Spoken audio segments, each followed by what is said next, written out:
Assalamualaikum warahmatullahi wabarakatuh.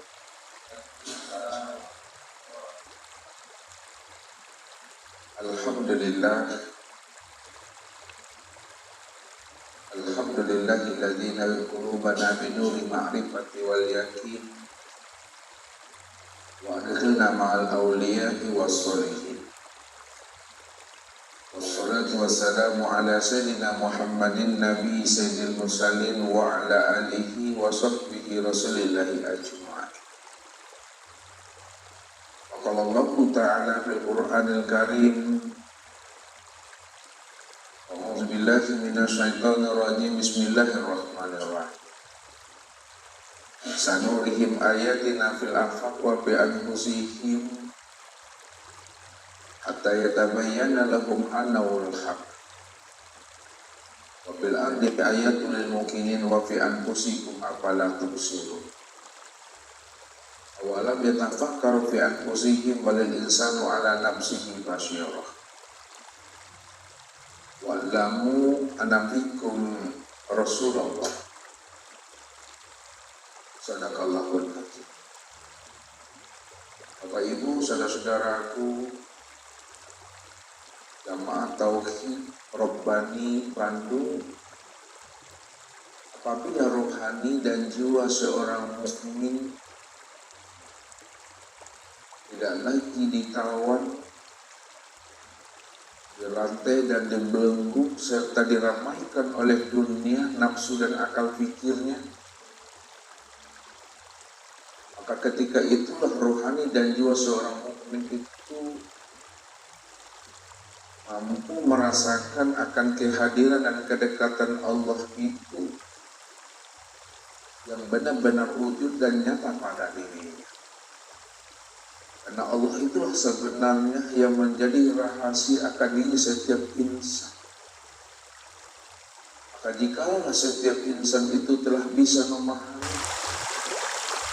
bisa ikhraq menuju ke dalam diri, maka ketika itulah dia mampu untuk menemui Allah yang telah benar-benar wujud dan nyata menjadi rahasia dirinya. Maka ketika itulah seorang mukmin tidak lagi merasakan ada jarak dan ada tabir, ada dinding dan tirai antara dirinya dengan Allah. Begitulah Allah menjelaskan kepada diri kita. Ayakunu min najwa salasatin illa huwa rabi'uhum wa la khamsatin illa huwa sadisuhum wa la adana min zalika wa la aqsara illa huwa ma'ahum. Tidaklah di antara kalian yang bertiga saling berbisi-bisi, saling merahasiakan kata Allah. Ingat kata Allah, yang keempatnya itu adalah aku yang menjadi rahasia ini. Wala khamsatin illa huwa sadisukum. Dan tidak ada di antara kalian yang berlima saling berbisi-bisi dan saling merahasiakan. Ketahui kata Allah, yang keenamnya itu aku yang menjadi rahasia akan diri. Wala adana min zalika wala aksara illa huwa ma'akum.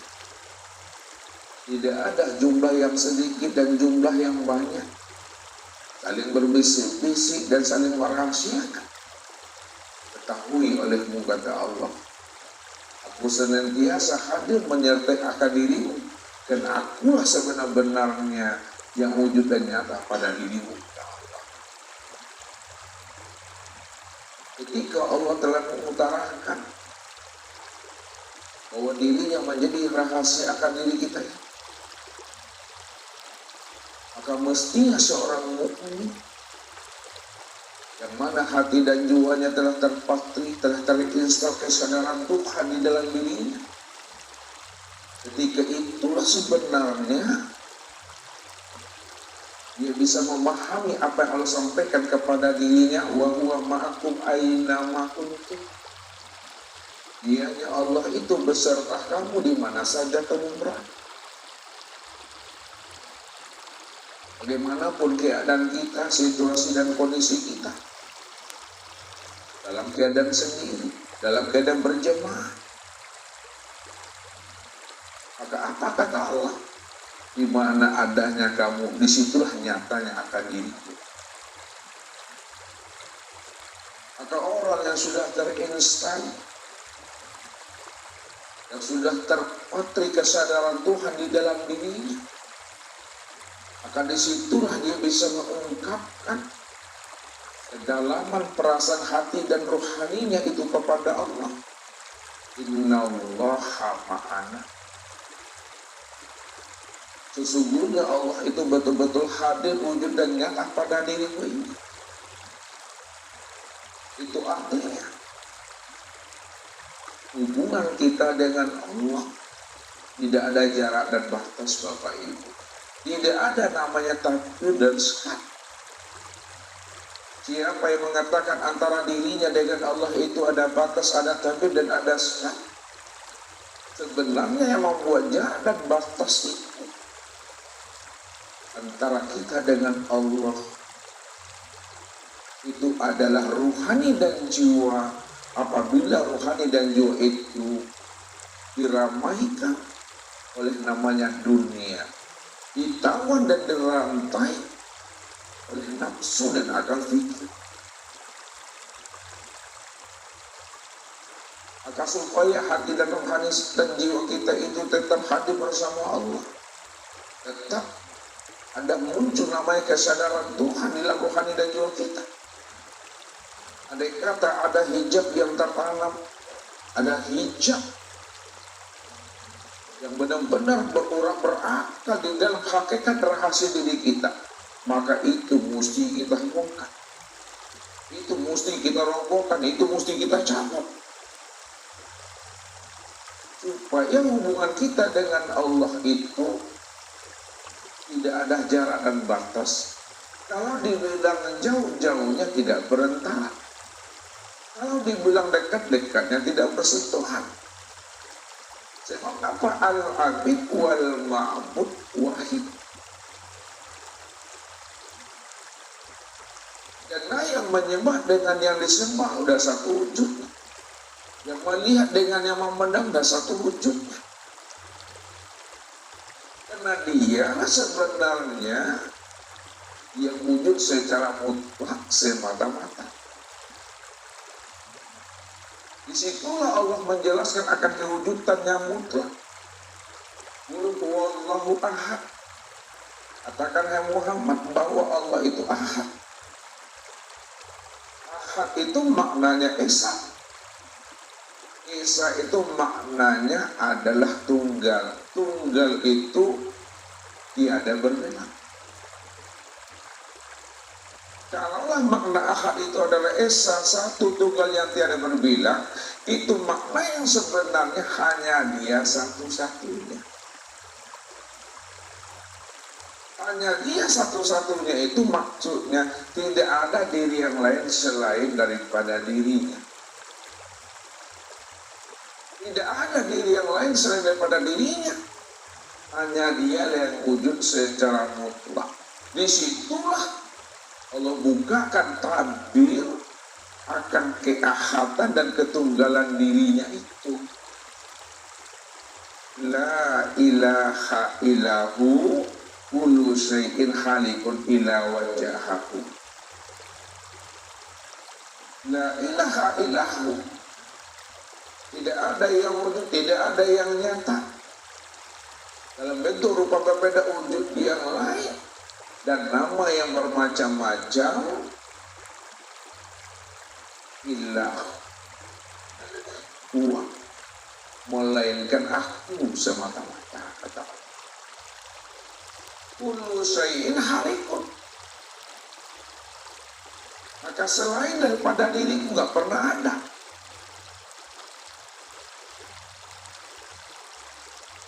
Kalau selain daripada diriku tidak pernah ada, karena aku cuma yang wujud, aku cuma yang ahad. Itu maknanya illa wajahahu.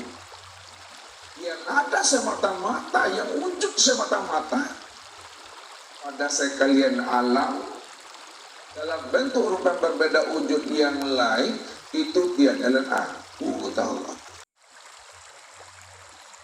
Kalau ada yang menjelaskan kepada kita bahwa Allah itu adalah laisa kamitslihi syai'un wa khalaqatul hawadis lam yakul lahu kufuwan ahad,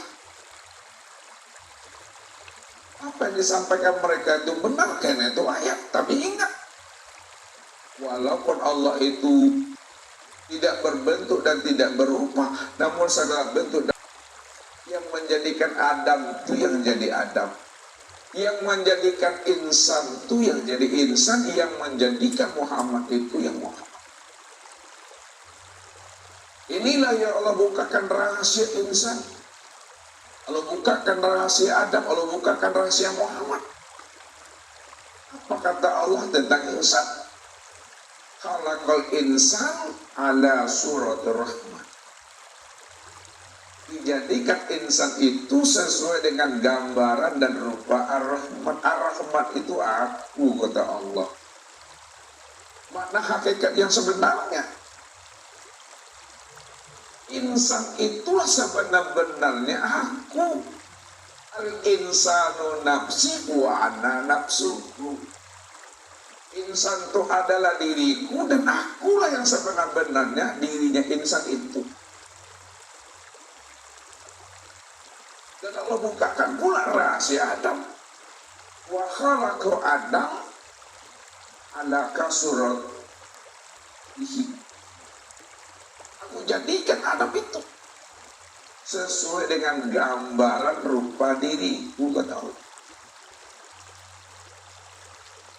Maka disitulah letaknya rahasia Adam itu maknanya tiada. Kalau Adam itu maknanya tiada, maka yang ada itu aku. Kalau aku cuma yang ada, maka Adam itu sebenarnya aku. Dan siapa Muhammad itu? Muhammad itu juga adalah bayang-bayang untuk memandang akan nyatanya wujud diriku. Khalaqtuka li ajli wa khalaqa alam li ajlika. Dan dijadikan namanya Nur Muhammad adalah untuk memandang dan melihat akan nyatanya diri aku, dan dijadikan alam ini itu karena Muhammad. Makanya ketika Allah di dalam azalinya, ketika Allah di dalam kesendirian, dialah yang Ahmad, dialah yang Ahad. Maka ketika itu Allah mengutarakan di alam nazarnya, di waktu dia dalam kesendirian, untukkan dan mahfiyah. Wa ahbatu an u'rafa wa khalaqtul khalqa li'arifani. Aku ini adalah perbendaharaan yang tersembunyi, lalu aku ingin dikenal, kata Allah. Karena aku ingin dikenal, aku ingin melihat dan menyaksikan akan diriku di luar diriku. Wa khalaqtul khalqa li'arifani.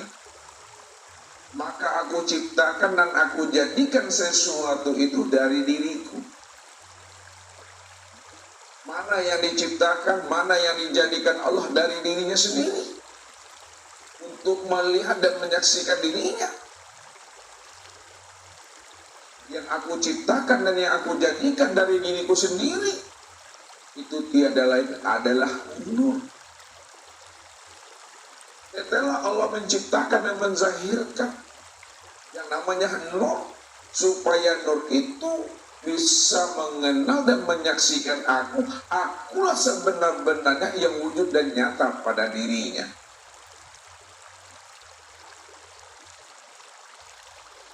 Maka keberadaan nur itulah sebenarnya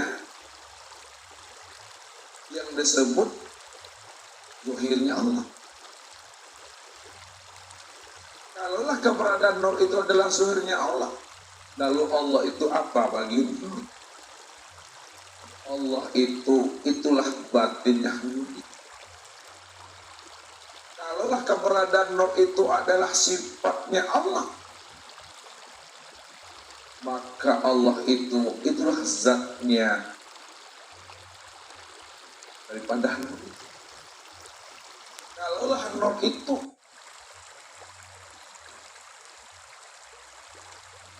adalah bayang-bayang Allah, maka Allah itulah wujud bayang-bayang daripada nur itu sendiri. Disitulah letak rahasianya. Nur itu disebut wujudullah. Nur itu disebut namanya ainullah. Nur itu disebut namanya hakikatullah. Wujud Allah, nyatanya Allah, sebenar-benarnya Allah.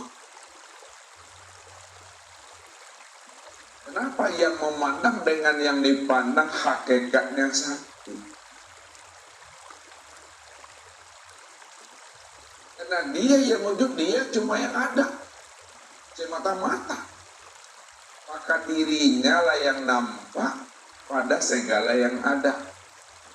Karena segala yang ada itulah cermin untuk memandang akan dirinya di luar daripada dirinya.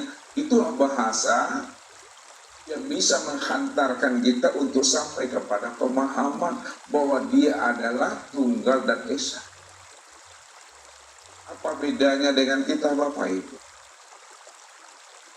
Ketika kita sendirian berdiri di depan cermin, maka yang nampak itu tentu tiada lain adalah diri kita di dalam cermin.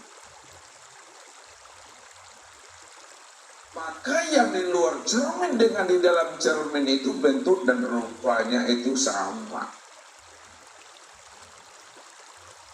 Cermin itulah tempat memandang akan diri ini di luar diri.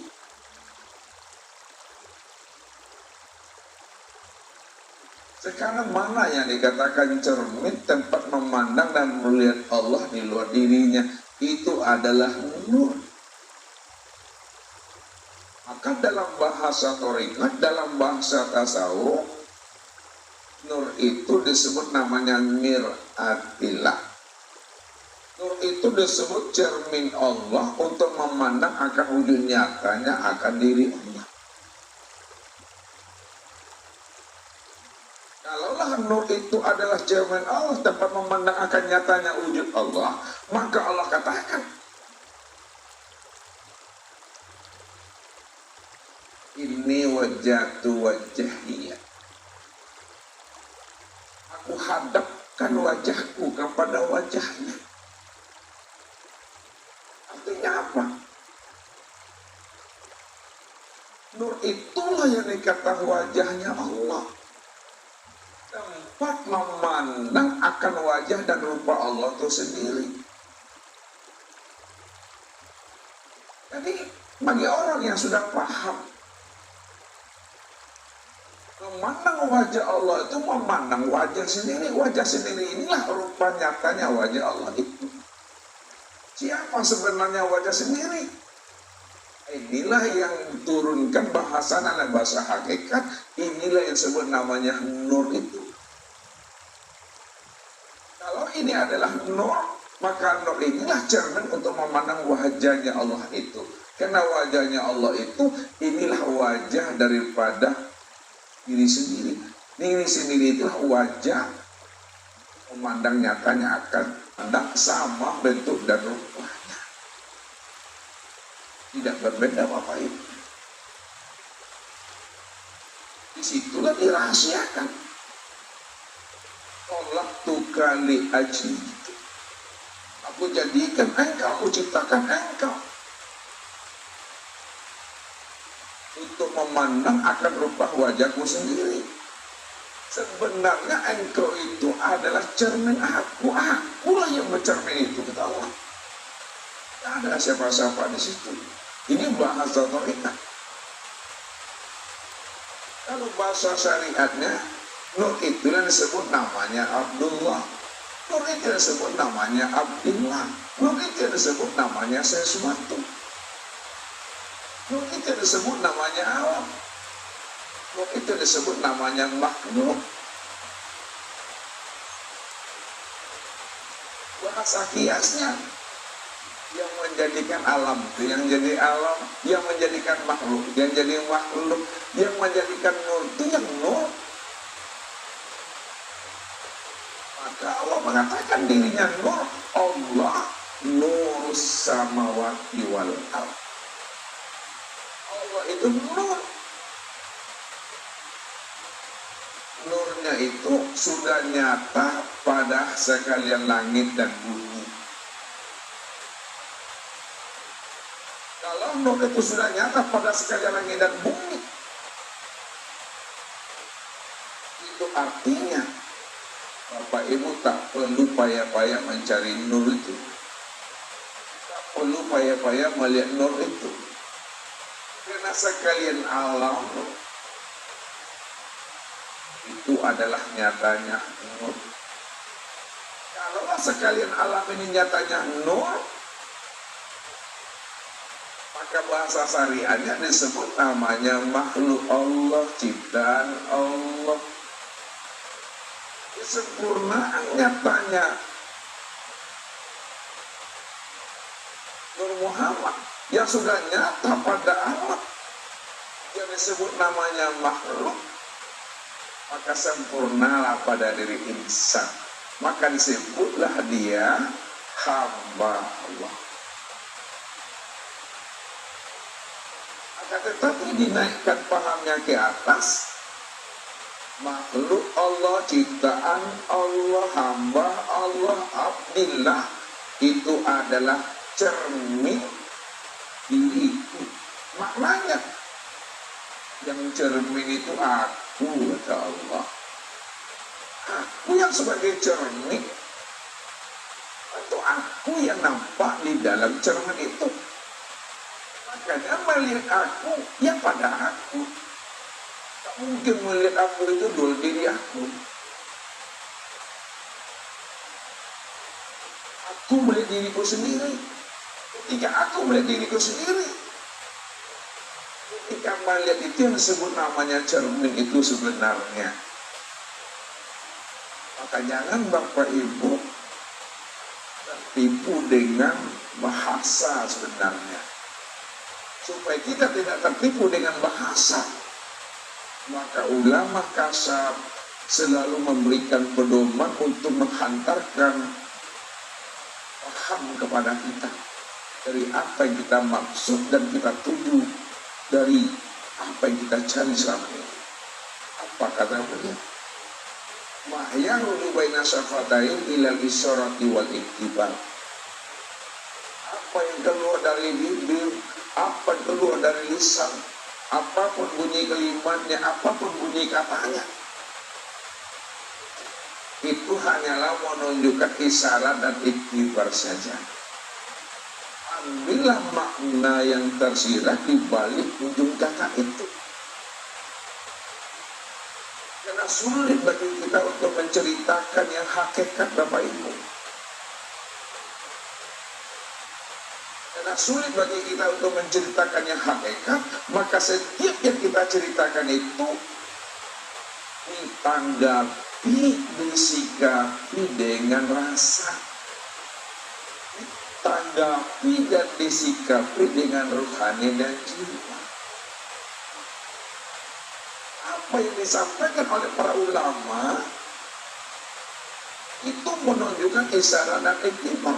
Maka muncullah istilah hulul, muncullah istilah ittihad, muncullah istilah wahdatul wujud, muncullah istilah namanya manunggali kaula Gusti.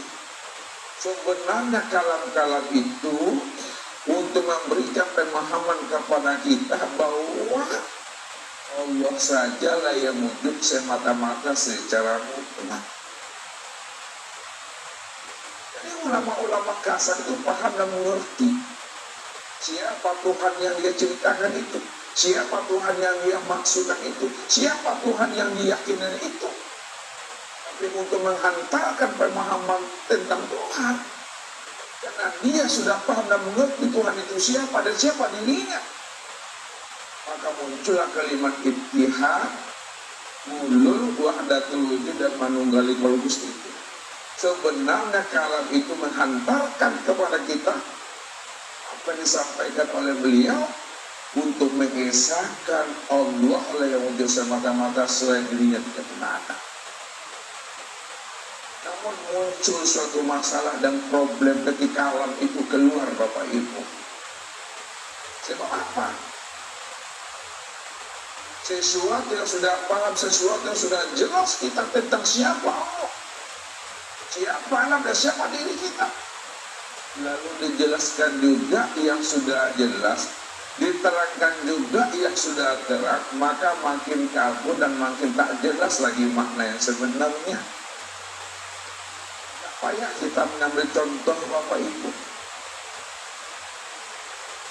Ketika kita berada di dalam ruangan ini, sebutlah namanya aula. Ketika ada anak kita bertanya, Bu, mana yang aula itu? Ketika anak kita bertanya, mana yang aula itu, Ibu? Dia minta bukti, dia minta dalil, dia minta tunjuk yang mana aula itu sebenarnya. Bagi Bapak Ibu yang sudah paham yang aula itu mana, karena anak minta bukti, dibuktikanlah aula itu. Maka tertunjuklah lantai, tertunjuklah plafon, tertunjuk namanya dinding, tertunjuk namanya tiang. Lain yang ditanya, lain pula yang ditunjuk. Makanya makna yang sudah paham, makna yang sudah tak mengerti tentang aula, tak perlu lagi diuraikan yang aula itu yang mana, yang ruangan itu yang mana. Makanya ulama katakan, ma yakhruju baina syafatain ila isyarati wal iktibar. Apa yang keluar dari dua bibir ini, dari lisan ini, hanyalah menunjukkan isyarat dan iktibar saja, cukup dipahami dan dimengerti. Setelah kita paham Allah yang mana, makanya orang yang sudah paham di situ duduknya dia, maka dia itu sebenarnya setelah dia paham makna yang sebenarnya dari kias dan perumpamaan ini, Bapak Ibu, yang Ustaz maksudkan. Ketika seorang arif billah dia telah mengenal Allah, Allah yang wujud, Allah yang awal, Allah yang akhir, Allah yang zahir dan Allah yang batin, dia segala-galanya dan segala-galanya adalah dia. Maka ketika itu tidak ada lagi kata dan suara yang dapat diuraikan dan dapat dijelaskan. Kalau diuraikan juga, kita sudah paham dia yang wujud, awal, akhir, zahir dan batin, diceritakan juga, diterangkan juga, maka akan berbeda makna yang sebenarnya ketika diminta bukti oleh teman dan sahabat kita yang mendengarnya, yang maknanya Allah itu. Ketika kita tunjuk, yang tertunjuk nanti adalah sesuatu. Ketika kita tunjuk, yang tertunjuk adalah meja. Padahal apa yang kita maksud belum tentu itu yang dimaksud oleh akal pikir. Maka ambil iktibarnya, ambil isyarat. Maka dalam penyampaian kaji tentang wujudnya Allah itu, disinilah dihantarkan dengan bahasa kias, dihantarkan dengan bahasa perumpamaan, karena dia yang ada, dia wujud, maka segala yang wujud itulah nyatanya Allah. Segala sesuatu itulah nyatanya Allah. Segala sesuatu itulah wujud Allah. Kalau segala sesuatu itu adalah nyatanya Allah, wujudnya Allah, maka segala sesuatu tiada lain adalah dia. Kalau segala sesuatu tiada lain adalah dia, maka segala sesuatu dialah itu. Maka muncul antara paham dengan melakukan perumpamaan yang menjadikan sesuatu itu yang jadi sesuatu. Dalam bahasa kaji, tajalli min tajaliyatillah.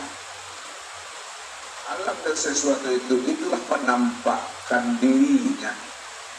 Namun kesempurnaan penampakan dirinya itu yang disebut namanya dengan insan, Bapak Ibu. Siapa insan itu? Ini yang Allah katakan. Allah yang bercerita, al-insanu siri wa siri sifati wa sifati la ghairi. Kalau kita ingin tahu siapa insan, apa kata Allah? Insan itu adalah rahasiaku. Rahasiaku itu tuh sifatku itu. Sifatku itu tiada lain adalah aku. Itulah maknanya. Al-insanu sini wa nasiruhu. Karena insan itu adalah rahasiaku, rahasia itu adalah sifatku. Maka insan itulah sebenar-benarnya aku. Kalau ada insan yang bukan aku, ada dua wujudnya tuh. Ada wujud insan, ada wujud Allah. Padahal Allah cuma yang ahad, Allah cuma satu-satunya. Kalau boleh Ustaz bertanya sama Bapak Ibu kita yang hadirin, adakah yang wujud selain Allah? Ada Bapak Ibu? Kalau tidak ada yang wujud selain Allah, hanya Dia satu-satunya. Adakah yang hidup selain Allah? Adakah yang melihat, mendengar dan berkata selain Allah? Adakah yang mengatakan berkuasa berkehendak selain Allah? Kalau tidak ada yang lain selain Allah, lalu alam dan diri Bapak Ibu itu apa bagi Allah? Wah, ini usah mengantarkan haji ini masih pagi dari Bapak Ibu, kan ada sarapan ya. Kalau Allah cuma yang ada, Allah cuma yang wujud, ya. Lalu alam dan diri kita ini apa bagi Allah? Bisa mau minta jawabannya? Apa? Nyatanya wujud Allah, apalagi cermin Allah. Ya, sekarang Ustaz perjelas supaya kita mengaji ini bertangga naik dan berjenjang turun, jelas dalam setiap kata yang mesti kita lontarkan, sehingga orang mendengar dan menyimaknya dia paham. Kalau memang Allah yang wujud, Allah cuma yang ada. Alam dan diri kita ini apa bagi Allah secara bahasa hakikatnya? Wujudullah, apalagi ainullah, apalagi hakikatullah, itu bahasa hakikat. Wujud Allah, nyatanya Allah, sebenar-benarnya Allah. Alam dan diri kita ini secara bahasa hakikat apa namanya? Cermin Allah. Apa makna cermin Allah itu? Untuk melihat akan nyatanya diri Allah. Alam dan diri Bapak Ibu ini bahasa syar'i apa? Hamba Allah, apa lagi? Makhluk, apa lagi? Sesuatu dan ciptaan. Alam dan diri Bapak Ibu itu secara bahasa ma'rifatnya apa? Allah. Itulah maksudnya. Man arafallah fahuwallah, man arafallah kala lisanahu. Siapa yang telah mengenal Allah awal akhir zahir dan batin, dia segala-galanya dan segala-galanya adalah dia. Tidak ada ruang dan waktu, tempat dan zaman, melainkan ruang dan waktu serta zaman itu nyatanya aku kala lisanahu. Kelu lidah itu bukan kita tak pandai berbicara, bukan kita telo ngomongnya. Kelu lidah itu tidak ada lagi kata yang dikatakan, tak ada lagi yang bisa diuraikan, tak ada lagi yang bisa disampaikan. Kosong sekosong-kosongnya, hening sehening-heningnya, antuk saya oleh Bapak Ibu. Jangan ngecek boleh, no comment. Disitulah dikatakan malam biasa, lam biatu. Siapa tidak merasakan, dia tidak akan pernah tahu. Wa malam biatu lam ya'rif. Siapa tidak tahu, dia tidak akan pernah mengenal. Wa man lam ya'rif lam yaskut. Siapa tidak mengenal maka dia tidak akan pernah diam. Makanya orang yang diam itu sebenarnya karena dia telah mengenal. Orang yang mengenal itu sebenarnya karena dia telah tahu. Orang yang tahu itu sebenarnya dia telah mendapatkan namanya rasa. Maka Allah itu cukup dirasa, diam, dan diiman. Pegang itu sampai habisnya usia umur kita meninggalkan alam ini. Jangan kita berpaling daripada itu. Siapa berpaling daripada itu? Berarti ada wujud yang lain lagi selain daripada Allah. Apa kata Allah? Ulaika alladziina kafaru bi ayati rabbihim wa liqa'ihi fahabitat a'maluhum. Siapa yang kafir, siapa yang menolak akan kewujudan aku yang betul-betul nyata pada alam dan sempurna pada dirinya, ditolaknya itu. Dan dia juga menolak melihat dan menyaksikan aku yang sudah nyata pada alam dan sempurna pada dirinya. Ingkarinya itu. Fahabitat a'maluhum. Maka mencair seluruh amalnya, meleleh seluruh ibadahnya, nol. Kalau seluruh amalnya itu mencair, meleleh dan nol, tidak memberikan makna dan faedah. Wala nuqimu lahum yaumal qiyamati wazna. Maka tak diperhitungkan lagi amal-amalnya. Apalagi mau diperhitungkan seluruh amalnya.